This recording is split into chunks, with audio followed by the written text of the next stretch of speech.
Welcome back to the deep dive. If you've ever felt that sinking feeling in your stomach because you realize the money situation in your relationship, or, even with your family, is just a lot murkier than you thought, then this deep dive is for you. Today, we are tackling the absolute foundation of financial safety. We're moving past the usual talk about which stock to pick or how to budget, and we're getting to the core question. How do you financially protect yourself in any relationship? Dating, living together, marriage, even friendships and family. And how do you do it without killing the trust or, seeming completely unromantic? Our mission today is to unpack the moves you need to make, the things that ensure you have clarity, access, and boundaries, no matter how solid or loving your relationship feels right now. Maybe you're realizing that constantly lending money to a friend isn't really helping them. It's stressing you out. Or maybe you moved in with your partner and now it's hitting you that you have zero idea about the shared bills or even where the lease is. That feeling is so common. And we want to give you the tool to replace that fear with actual competence. To guide us, we have a fantastic expert with us. She's a financial therapist based in Denver, and she has this really powerful dual perspective. She spent years as a certified financial planner, seeing the spreadsheets, the technical side, before she moved into therapy to really address the emotional and behavioral side of money. I'm so glad we're getting into this. It's crucial. As a former CFP, I saw that gap all the time. The one between the math on the page and the psychological reality of people's lives. You'd have couples come in with, perfectly optimized investment portfolios, but their relationships were just crumbling. Crumbling, why? Because the entire structure underneath was built on things like dependency or secrecy or just plain fear. You mentioned seeing this gap a lot. Can you tell me more about what that looked like? Yeah. When you went from just seeing the spreadsheets to seeing the actual people behind them? Of course. Well, as a CFP, my job was to optimize assets, right? But I learned really quickly that the number in the asset column, how much money a couple had, it almost never correlated with how secure or in control each person felt. Interesting. Yeah, I had this one case, I think I've mentioned it before. A couple with a really significant net worth. On paper, they were absolutely set for life. But in our private sessions, it came out that one partner was completely, utterly dependent on the other. The one partner managed everything. And she told me, I don't know any of our account passwords. I have no idea what our tax bracket is. If he left me tomorrow, I wouldn't even know how to find our own insurance policy. The dependence was total. So the money was there, but the access to it, the knowledge about it, that was completely missing for her. That's a huge distinction. So financial vulnerability isn't just about not having money. Yeah. It's about being kept in the dark and not having any agency, no matter how much is in the bank. Exactly. That's what we call the access gap. So when we talk about protection today, what we're really talking about is making sure everyone in a relationship gets to keep their adult status, their right to information. Yeah. And we need to define that right now because I think people hear protection and they immediately jump to distrust. Okay, let's unpack that. Let's really define what financially protecting yourself actually means and separate it from secrecy or, a lack of faith in your partner. Financial protection is not a defensive move. It's an informed, self-respecting one. It's an agreement with yourself that you, as an individual, deserve to be safe. For me, protection really boils down to 4 specific things. First, you know what's going on with your money, your balances, your debts, your cash flow. Okay. Second, you are not totally dependent on another person for your basic needs or for information. Third, you have access to your own funds and documents in your own name. In your own name. That feels important. It's critical. And fourth, and this is the big one, you have the ability, both practically and emotionally, to leave a situation if it ever became harmful. I love that last point, the ability to leave. It means safety is actually built into the structure of your life, not just something you hope for. Precisely. I always use the car analogy. It's about having a seatbelt and airbags. You put on your seatbelt not because you expect your partner to suddenly drive off a cliff, but because you are a responsible adult who's in charge of your own safety in case of an accident. Or, in relationship terms, an unforeseen breakup or an illness or some other crisis. It's a sign of maturity, not suspicion. Exactly. That reframing is so important. It takes the shame out of it. But for someone listening right now who might be thinking, wait a second, I might not be protected. What are some of those quiet internal signs that you should be paying attention to. We can do a quick little a psychological check-in right now. If you find yourself avoiding the mail because you don't want to see the bills or the joint account statements, that's a sign. If you have no real idea what your partner earns or what your total household debt is, or if they have some major financial obligation you don't know about, that's a huge information gap. If you don't have the logins for the utilities or shared banking or investments, if you feel scared or anxious or guilty every time you even think about bringing up money. But I think the most defining signal is that sudden moment of clarity, that oh my God moment when you think, if this relationship ended tomorrow, I would be financially stranded. I'd have no money, maybe no credit, and no idea where to even begin. Yeah. If that thought triggers real gut-wrenching panic, that's a sign that action is needed. That panic is a very real feeling. And we just want to say, it's okay to feel that way, but it's not okay to stay uninformed because of it. Protection is about regaining control over that anxiety. Yeah. These patterns, they start so early. Right. Long before you're living together or married. We have to be like students of financial character right from the very beginning. This is so critical. In the dating stage, you are not assessing their net worth. You're assessing foundational character traits, honesty, accountability, how they handle stress. And money is the perfect stress test. Right. You're not sharing assets yet, but you are observing behaviors that will 100% translate into how they handle shared finances down the road. So what are some of those red flags in early dating? The kind that show the problem isn't about their income, but about their character. Okay, let's focus on 3 themes: entitlement, secrecy, and irresponsibility. Entitlement might look like them consistently expecting you to pay for everything, regardless of your incomes. Or always ordering the most expensive thing on the menu and then making a big show of, oh, I must have left my wallet at home. The classic move. The classic move. If it happens once, fine, it's a mistake. If it's a pattern, it's a calculated decision to shift the financial burden to you. And what about secrecy?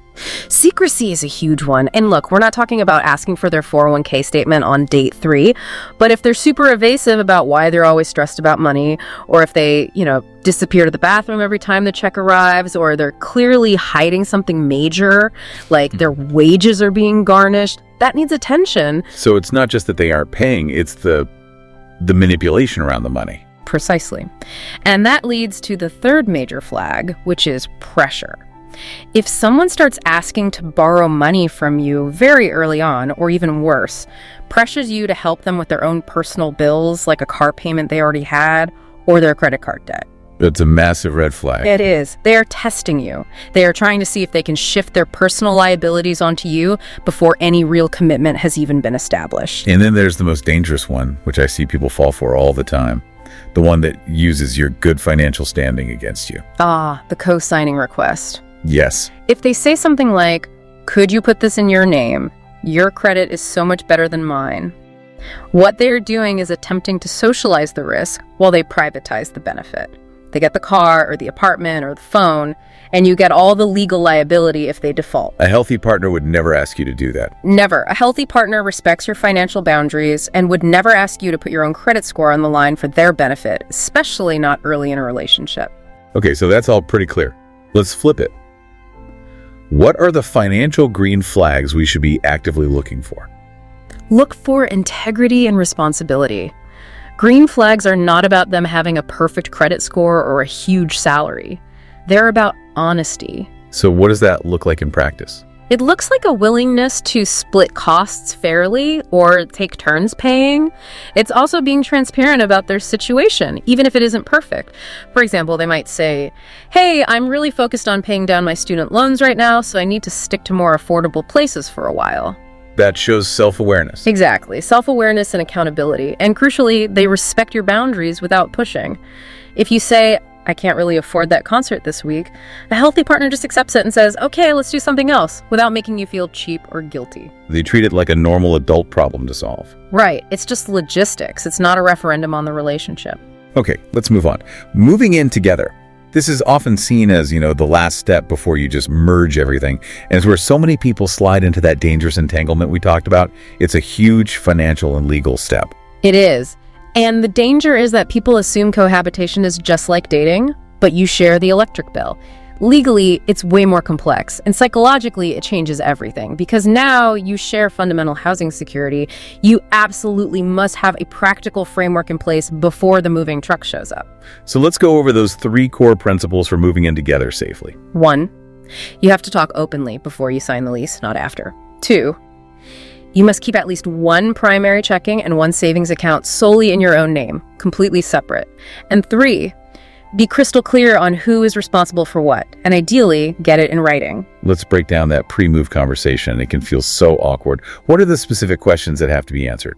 You need to know the basic financial landscape you're walking into. You should be discussing things like post-tax income, any major existing debts, student loans, car loans, significant credit card debt, and any non-negotiable monthly expenses they have, like insurance or child support. And how to split things. Yes, crucially, you have to agree on how you're going to share the expenses. Is it going to be a straight 50-50 split, or will you prorate it based on your incomes? The conversation itself is the safety check. So if your partners just have stone walls, if they say that's none of your business or we'll figure it out later, don't ruin the mood, that's the loudest possible warning sign, isn't it? It is the absolute loudest warning. Moving in is a financial merger. If they refuse to even talk about the basic terms of that merger, they are telling you that they value secrecy or maybe control over shared responsibility. That almost never gets better once you're sharing a lease and a bathroom. Let's really hammer down on that second principle, the importance of personal accounts. So many couples, even unmarried ones, they feel this pressure to just throw everything into a joint account right away. Why is keeping those separate individual accounts so non-negotiable? Your individual accounts, the ones solely in your name, are your lifeline. They are your financial oxygen mask.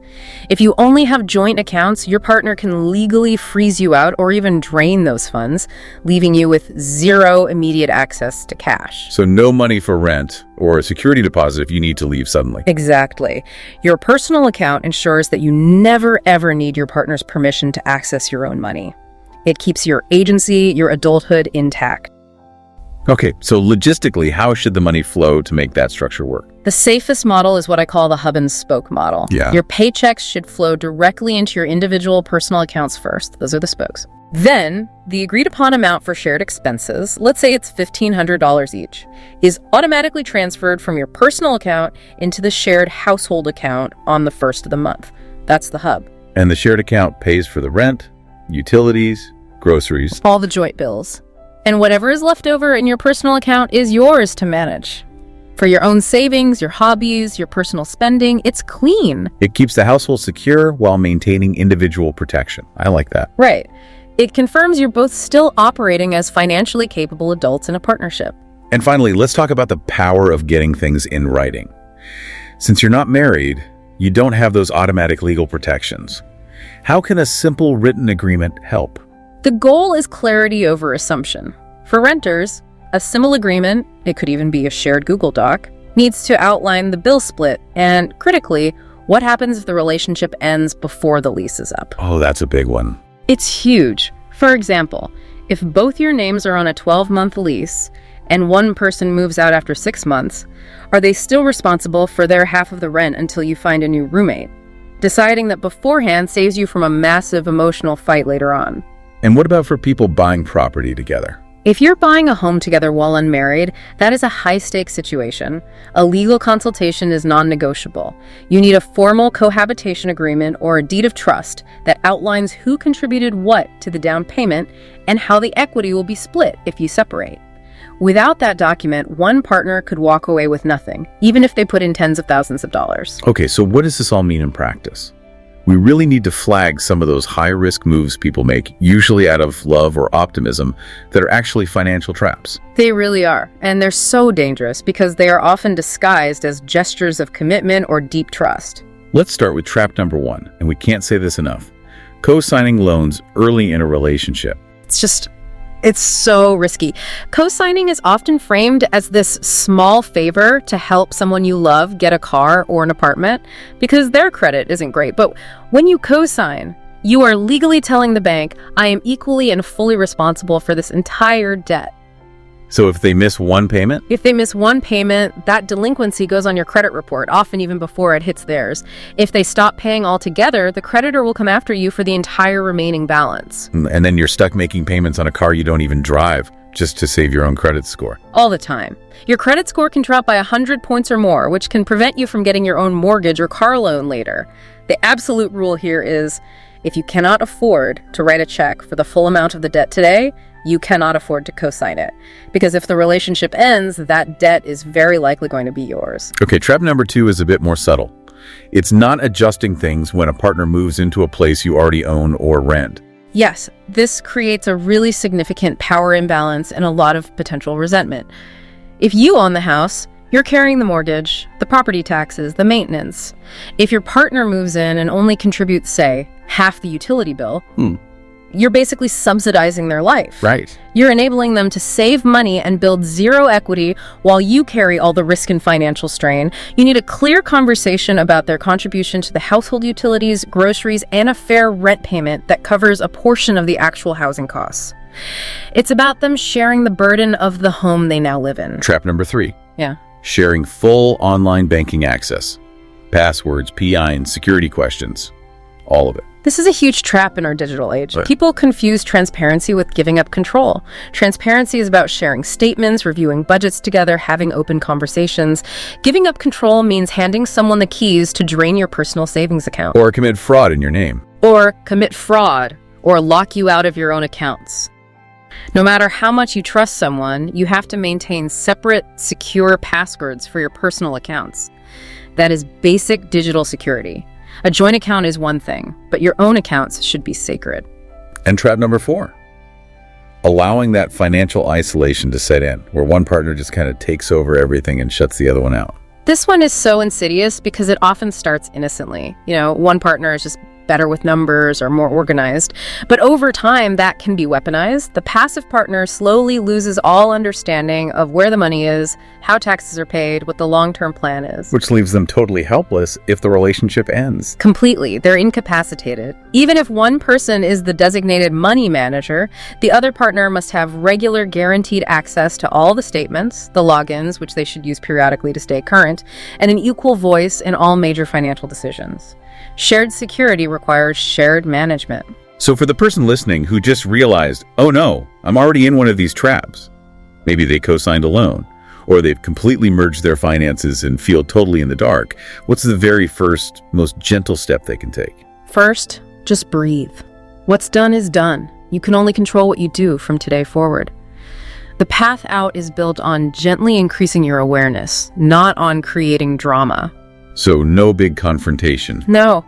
Use non-accusatory language to just open the door crack. For instance, if you co-sign that car loan, you could say, hey, for my own peace of mind and just to protect my credit, could we set up an alert so I get a notification each month when the car payment goes through? That's a good one. Or if you don't have a separate account, frame it as a personal goal. I've been thinking about my long-term goals, and I realized I really need to build an emergency fund that's just in my name. It would give me more peace of mind, so I'm going to open a small savings account this week. And then the key is to observe their reaction. That is the most important part. Observe how your partner responds. If they're supportive, great. But if you get a defensive, hostile, or guilt-tripping reaction, that is crucial information. It tells you that you might be dealing with more than just financial disorganization. You might be dealing with control. Okay, let's zoom into marriage and other long-term commitments. Here, merging finances is often the cultural expectation. How do we stay a united team while still maintaining that individual protection and agency, especially when the stakes are so much higher with shared assets, kids, debts? In a long-term marriage, the goal shifts. It's not about avoiding entanglement anymore. It's about structuring a clear, respectful, and functional partnership. The default expectation to just merge everything into one big pot is often where the trouble starts. Why is that? Because it forces every single dollar spent to become a joint decision. And that leads to constant monitoring, judgment, and resentment. It's exhausting. That's why we strongly recommend the yours, mine, and ours system for committed couples. The yours, mine, and our system. Okay, let's break down how that actually works and maybe address the pushback I know some people feel that it sounds less committed or something. That pushback is so common. People worry it means you don't trust each other or you aren't fully unified. But in practice, this system is designed to strengthen the commitment by eliminating the vast majority of day-to-day money fights. What's the ours account? The ours account is your central joint account. It's for your shared life, the mortgage or rent, the utility bills, groceries, car insurance, contributions to joint retirement accounts, savings for shared goals like vacations or college funds. All of that gets paid from the ours account. Okay, that makes sense. And the yours and mine? The yours and mine accounts are essential for autonomy. These are separate personal checking accounts where an agreed upon amount of discretionary money is transferred each month, and that money is completely private and judgment-free. So if you want to spend it on a hobby or a gift for your partner or a lunch with friends, you just do it. You don't need to ask permission or justify the expense. It's your money. But doesn't that just complicate things? Why not just pay for personal stuff from the shared account? Because the psychological benefit is huge. If everything is in one joint account, every purchase is visible and up for debate. If I buy a new pair of running shoes for $100 and my partner thinks that's frivolous, it can become a fight. Right. In the yours, mine, ours system, that $100 comes from my personal agreed upon mine account. And the discussion is over before it even starts. It fosters autonomy, which massively reduces financial stress and protects the harmony in the relationship. So where does the income flow? Still into personal accounts first. For maximum clarity and safety, yes. Paychecks should still flow into the individual yours and mine accounts first, even in a marriage. From there, the agreed-upon contribution for all the shared household expenses gets automatically transferred into the ours account. Yeah. The rest stays separate. It's the cleanest, safest structure for both people. How do you even begin to talk about this? If a couple has had fully merged accounts for, say, 10 years, and one person wants to change things up, you have to frame it as a strategy for reducing conflict and increasing peace of mind for both of you. Can you give us an example? Sure. You could say something like, honey, I was thinking, you know how we sometimes bicker about small purchases? I think we could completely eliminate that stress if we each had a small, no questions asked fund for our own personal spending.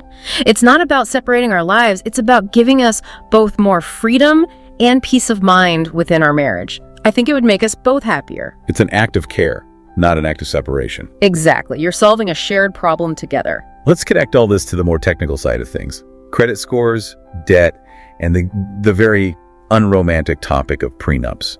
These are the legal layers of protection. They are absolutely vital. First, everyone needs to remember that credit scores are always individual. Marriage does not merge your credit scores. If you marry someone with bad credit, your good score doesn't magically fix theirs. And their debts don't automatically become yours.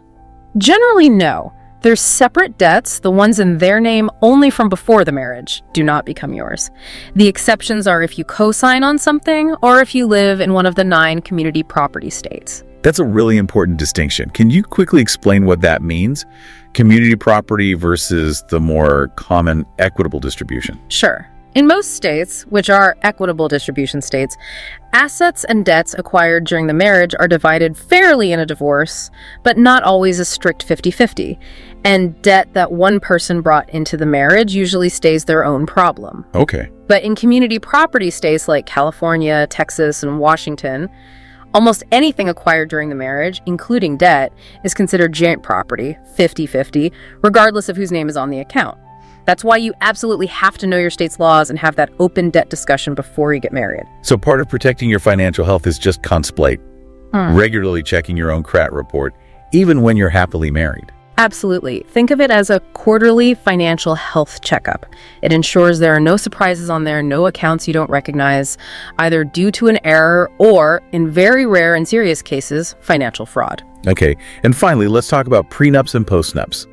They just carry such a negative weight. How do we reframe them as acts of care, not distrust? We have to stop thinking of them as planning for divorce. A prenuptial agreement is simply a customized legal operating agreement for your marriage. It's an act of radical clarity. When are they most valuable? They're especially valuable if one partner comes in with a family business or significant premarital assets or expects a large inheritance. A prenup protects those specific assets and provides total clarity on how things will be handled if you do separate. It actually removes a massive source of potential conflict and legal fees down the line. The conversation should be framed as, let's make these big decisions now while we are rational and in love so we don't have to fight about them later if things get messy. The only real red flag is a partner who uses shame or manipulation to shut down the conversation. A secure partner understands the value of clarity. This is such critical material, and I think we need to slow down and really dedicate some time to this next part. We need to clearly define when unhealthy money habits cross the line into becoming genuinely harmful, and give our listeners the language and tools to recognize financial abuse. Yes. Financial abuse is a form of domestic violence. It's about using money and financial systems to exert power and to dominate another person. The core themes are always control and secrecy, and it happens across all income levels. This isn't about being messy with money. This is about weaponizing it. What are some of those specific, insidious signs of financial abuse that people might be overlooking or even rationalizing away? Well, the signs are varied, but they all serve the same goal: to isolate the victim and make them dependent. The abuser might insist on controlling all the bank accounts, refusing to share passwords, statements, or even give their partner a debit card. Wow. They might enforce a restrictive, humiliating allowance, demanding receipts for every small purchase while keeping the bulk of the household finances a complete secret. There are also deep psychological tactics, things like actively sabotaging their partner's ability to work or earn an income. How would they do that? They might hide the car keys before a job interview, or constantly call them at work to get them in trouble, or just mock their professional abilities until they lose all their confidence and quit. They might put all the utilities in their partner's name and then deliberately not pay the bills, causing a shutoff, only to blame their partner for the crisis. I think the most chilling part is making the victim feel like a child, like they're incompetent and can't be trusted with money. Yes, the abuser fosters confusion. They might take out credit cards or loans in the partner's name without their consent, ruining their credit, or they'll constantly move money between different accounts to make the financial picture impossible to understand. If you feel scared, anxious, or like you have to ask for permission to ask as a simple money question, that is a 5-alarm fire. That emotional control is the very heart of the abuse. If someone listening is experiencing this, their physical safety has to be the number one priority. But what are the gentle, quiet first steps they can take to start building an exit plan and regaining some financial footing? If safety is ever a concern, the very first call should be to a domestic violence resource or a trained professional. Beyond that, the steps need to be quiet and very calculated. The goal is information gathering and creating a small, private landing pad for yourself. So step 1 is quiet information gathering. Whenever you can, when the mail arrives or a statement is left out, take private notes. Write down account numbers, bank names, balances, contact numbers. Take pictures of essential documents, tax returns, passports, social security cards, and store them securely outside the home. Maybe in an encrypted cloud account or with a trusted friend. Okay. Step 2. Open a small, separate bank account at a completely different bank than any you share. This has to be undetectable. And you start funding it with very small, non-suspicious amounts of cash. $20 here, $50 there. You're gradually building a survival fund that the abuser won't notice is missing. And step 3. Step 3. Quietly check your own credit report. It's free to do. This will show you if any debts have been taken out in your name without your knowledge. But the most important thing is this. Do not make any sudden dramatic moves without a safety plan in place. A large withdrawal or a direct confrontation can escalate the danger dramatically. You are building options, not starting the exit yet. That is such important life-saving advice. Thank you for walking through that so carefully. We've focused a lot on partners, but sometimes the biggest financial risks come from our own families and friends. We need to talk about setting boundaries around lending and managing expectations when you're the one who becomes financially stable. Absolutely. Setting boundaries with family is so uniquely challenging because the conversation is just loaded with love and guilt and history. The second you achieve some financial stability, you can quickly get nominated to be the bank of the family. Right, and you're suddenly getting constant requests for loans or help. Exactly. Loans, co-signing, bailouts, it can be overwhelming. Let's start with the absolute rule of thumb for lending money to a friend or family member. The golden rule is this. If you cannot afford to never see that money again, you cannot afford to lend it. Period. When you lend to a loved one, you have to mentally recategorize that money as a gift. Why is that so important? Because it protects two things. It protects your relationship, because if they can't pay you back, you won't harbor all this resentment. And it protects your own finances, because you're only giving away money you can truly spare, not your mortgage payment or your retirement savings. If you actually need it back, you have to act like a bank with a written contract and interest, and that is almost always damaging to family dynamics. What about co-signing for family? This is the one I hear about destroying relationships. It is lethal to relationships and finances. Think about it. If your sibling needs you to co-sign a loan, it's because a regulated bank with all its data and algorithms has already determined that they are a high risk for default. And by co-signing, you're betting against the bank. You are betting against the bank's very sophisticated risk assessment. And when that loan defaults, and it often does, you can ruin your relationship. You will almost certainly ruin your own credit, and you limit your ability to borrow for your own future. The most loving thing to do is not to sign. Give them a cash gift if you can, or help them budget, but do not put your name on that dotted line. And what do we do about that constant pressure from the bank of the family trap? When you feel so guilty saying no, but you know your own stability is on the line. You have to give yourself permission to protect your own financial future first. It is not your job to sacrifice your security to subsidize someone else's lack of planning. The key is to define your limits and then communicate them calmly and clearly. You can set a boundary by saying, I have a certain amount set aside for family help each year, and once that's used up, I can't help more until next year. Or you can redirect the help to something non-monetary. I can't give you money for that bill, but I can sit down with you tonight and help you research payment plans or find local aid resources. That shows you still care. It shows you care deeply, but without sacrificing your own savings. Financial protection means setting these kind but firm boundaries, even with the people you love the most. Okay, let's get really practical. The what do I actually say segment. Our script clinic. I think we need to slow down here and really provide the psychological framing behind these sentences people can use. Absolutely. The tone is everything. You're aiming for curiosity, a sense of shared security, a team approach, never accusation. So give us the opening script. How do you start a general money conversation, framing it as a search for shared safety? The best way is to own the feeling yourself and invite them to collaborate. You could say something like, hey, I was listening to this deep dive, and it just made me realize I don't really have a full understanding of our big picture finances. It would honestly help me feel a lot more secure if we could set aside an hour next week just to go over everything together and make sure we're on the same page. I see the psychology there. You're making it about your need for security, which is much less confrontational than saying, I need to know what you're spending our money on. Exactly. You're inviting them to be your helpful partner in easing your anxiety. Okay, now for a trickier one.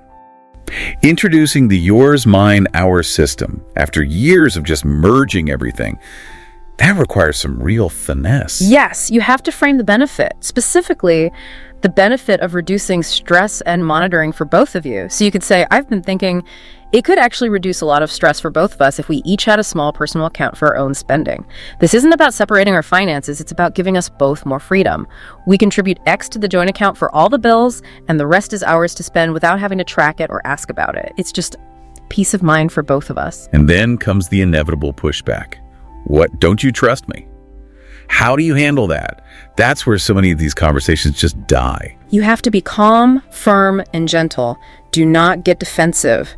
Acknowledge their feeling, but redirect the focus back to individual responsibility. Say, of course I trust you completely. This isn't about my trust in you. This is about me taking full responsibility for my own financial well-being and making sure we both have autonomy in case anything unexpected ever happens.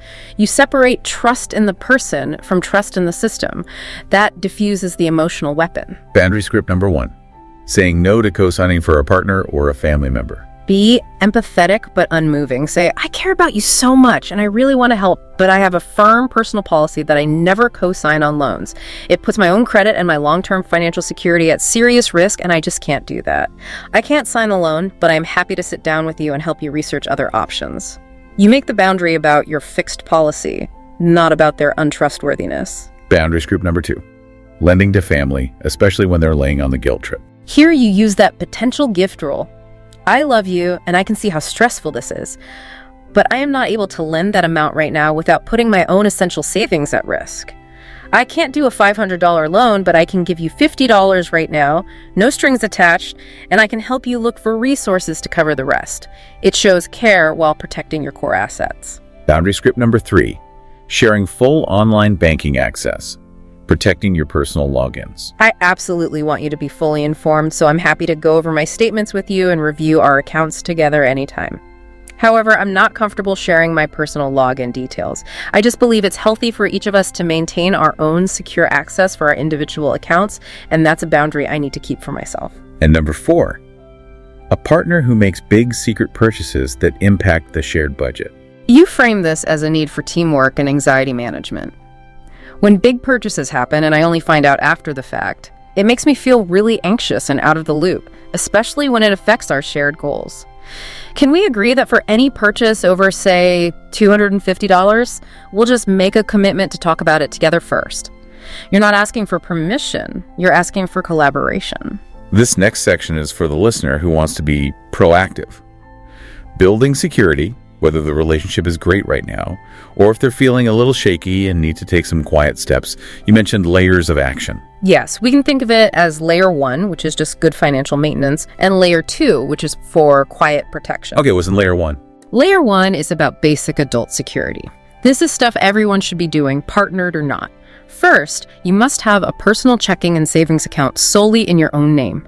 Second, start a personal emergency fund separate from any joint savings. Start small, just set up an automatic weekly transfer. Third, know your credit baseline, check your score and full report at least once a year. And fourth, know where your key personal documents are. Your birth certificate, social security card, passport. This is just responsible adulting. So this first layer is really about maintaining your self-sufficiency, even when you're in a happy partnership. Precisely. Now, layer 2 is for uneasy or controlled situations. If you are feeling controlled, isolated, or trapped, these steps need to be done quietly and systematically.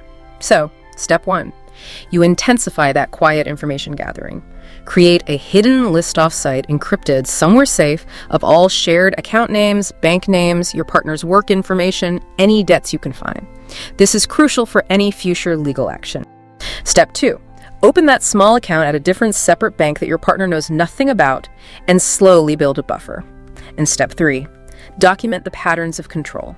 Keep a private log with dates of times you were denied access to money or when your job was sabotaged. This is evidence, and I have to repeat the critical warning. If your partner is prone to anger or violence, your physical safety comes first.